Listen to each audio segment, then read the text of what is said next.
তো hello friend, take addiction চ্যানেলে আপনাদের স্বাগতম। তো বেশ কিছুদিন হয়ে গেল তো ভিডিও আনতে পারিনি, তো অনেক দিন পরেই আরও একটি নতুন ভিডিও নিয়ে চলে এসেছি, আর অবশ্যই অডিও লাভারদের জন্য।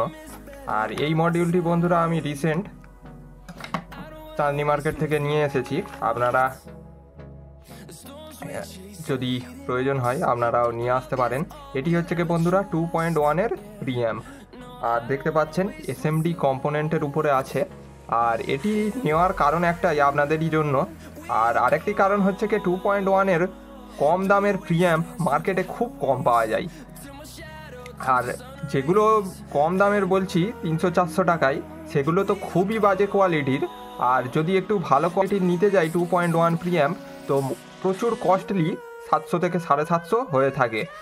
আর কস্টলি হওয়ার কারণ একটাই যে মার্কেটে 2.1-এর প্রিঅ্যাম্পের চাহিদা খুবই কম, আর মানুষ খুব কমই কেনে, আর খুবই কম দোকানের কাছে এইসব 2.1-এর প্রিঅ্যাম্পের কালেকশান থাকে। তো তার জন্য একটু কস্ট হয়ে থাকে, একটু বেশি দাম হয়ে থাকে। তো যারা যারা 2.1 প্রিঅ্যাম্প খুঁজছেন আর কম দামে খুঁজছেন, তাদের জন্য এই বোর্ডটি খুবই ভ্যালু ফর মানি হতে পারে বন্ধুরা। তার কারণ হচ্ছে এটি আপনারা আন্ডার 300-এর পেয়ে যাবেন। আর এটি হচ্ছে কি বন্ধুরা কোনো ব্র্যান্ডের নাম লেখা নেই, সম্পূর্ণ এসএমডি কম্পোনেন্ট।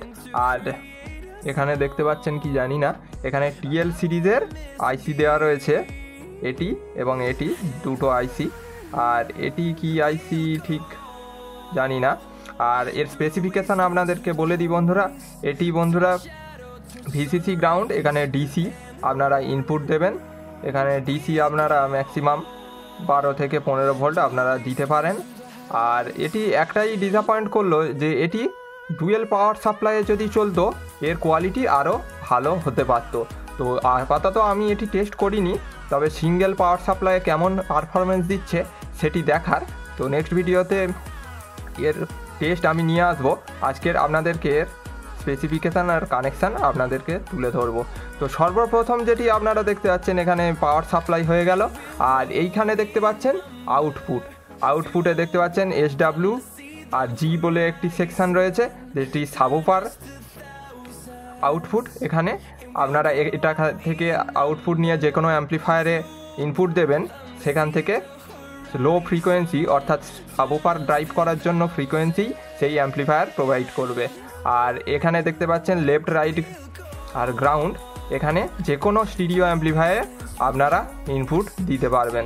তো আপনাদের কম্বিনেশান হয়ে গেল 2.1, দুটি চ্যানেল স্যাটেলাইটের জন্য এবং একটি চ্যানেল সাবউফার বা বেসের জন্য। আর আরেকটি জিনিস বন্ধুরা, এখানে দেখতে পাচ্ছেন ট্রেবেল এবং বেসের জন্য দুটি ভলিউম বা পোটেনশিওমিটারের অপশান দেওয়া রয়েছে। আর দুটোতেই 100K লেখা রয়েছে, আর দুটোতেই আপনাদের 100K পোটেনশিওমিটার লাগাতে হবে। ডুয়েল পোটেনশিওমিটার দেখতে পাচ্ছেন 6 পিনের। আর এখানে মাঝখানে রয়েছে অডিও ইনপুট, যে কোনো MP3 থেকে বা অক্স কেবেলের থ্রুতে ফোন থেকে যে কোনো অডিও সোর্স আপনারা এখানে ইনপুট দেবেন। তো এই হলো ইনপুট, আউটপুট এবং পোটেনশিওমিটারের কাজ। আর এই দুটি পোটেনশিওমিটার সাধারণত লেফট, রাইট, গ্রাউন্ড অর্থাৎ স্যাটেলাইটের জন্য এই কন্ট্রোল দুটি দেওয়া হয়েছে, ট্রেবেল এবং বেস। আর এখানে দুটি কন্ট্রোল আপনারা দেখতে পাচ্ছেন, এই বড় কালো যেটা দেখতে পাচ্ছেন এটি কিন্তু এক ধরনের পোটেনশিওমিটার বন্ধুরা। এটি সাধারণত ফ্রিকোয়েন্সি অ্যাডজাস্ট করার জন্য এখানে প্রোভাইড করা হয়েছে। আর আরেকটি যেটি পোটেনশিওমিটার দেখতে পাচ্ছেন 1K পোটেনশিওমিটার রয়েছে, এটি সাবউফারের গেন কন্ট্রোলের জন্য। তো খুবই সিম্পল এবং কম্প্যাক্ট সাইজে আপনারা দেখতে পাচ্ছেন এটি বানানো হয়েছে। আর এর পারফরমেন্স কেমন অবশ্যই নেক্সট ভিডিওতে আমি তুলে ধরব। আর আপনারা চ্যানেলটি সাবস্ক্রাইব করে সাথে থাকুন নেক্সট অডিও টেস্টিং ভিডিও দেখার জন্য। তো সম্পূর্ণ ভিডিওটি দেখার জন্য ধন্যবাদ। তো নেক্সট ভিডিওতে দেখা হচ্ছে, বাই।